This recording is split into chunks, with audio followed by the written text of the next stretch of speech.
იძულებული გავხადეს ესე გამოდის რომ რა შეგვეძლო მეტი იძულებით სწრაფად მესამე დღესვე გავიყვანეთ სახლიდან და როდესაც გავედით იყო გზის სამშენებლო სამუშაოები იყო და მიცვალებული იმდენად დაჭრილი და იგი იყო რომ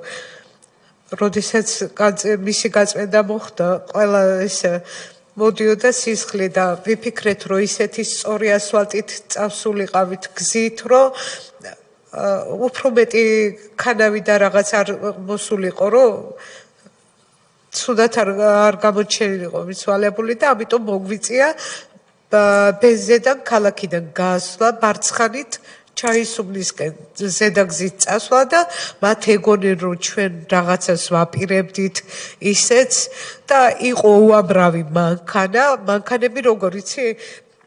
აი ამოგვიდგენ პირდაპირ წინ და უკან ეგონათ რომ ჩვენ ამით რაღაცა მანიკურებას ვაკეთებდით რომ ან ქალაქისკენ მივყავდა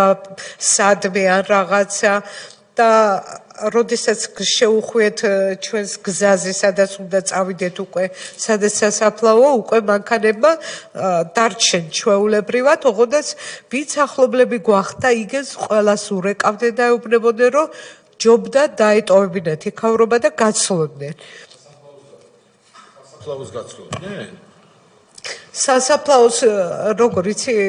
სასაფლაოზე რომ მივასვენებდით მაგას ეგონა რომ საგზაო სამშენებლო იგი იყო მუშაობები იყო და ძალიან თხრილები იყო და მიცვალებული ხო ბოდიში ვთხოვ კიდე ერთხელ სისხლი მოდიოდა ყველა ნაწილიდან ჭრილობიდან ყველა ყურიდან ყველა სპირტი ხო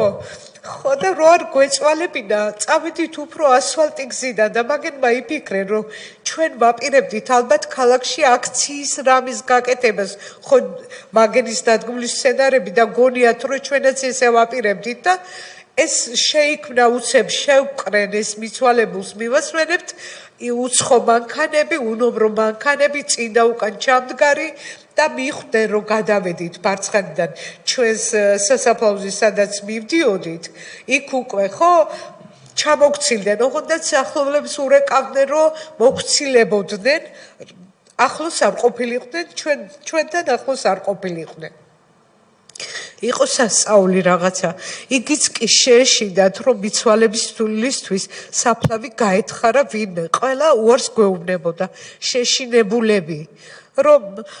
აფრთხილებდნენ რომ არ მოვყარებოდნენ არავინ ახლოს ჩვენ ქალბატონ ციცინო ვინ აფრთხილებდა როგორიც რა თქმა უნდა იმ დროინდელი თავრობა აბა მეტი ვის უნდა გაეკეთებინა თავრობა გასაგებია მაგრამ კონკრეტულად რომელი უწყება თქვენ ხომ არიცით არ ვიცით ვერ გეტყვი რომელი უწყება მაგრამ რეკავდა უნებრო ტელეფონის ნომრები და ყველას ეუბნებოდნენ მოგცილდნენ ჩვენს ახლოს არ იყოს როგორ გახარეთ მაშინ საფლავი თუ ყველა საშინელი ახლობლების დახმარებით გავთხარეთ საფლავი ოჯახმა გათხარეთ საფლავი გასაგებია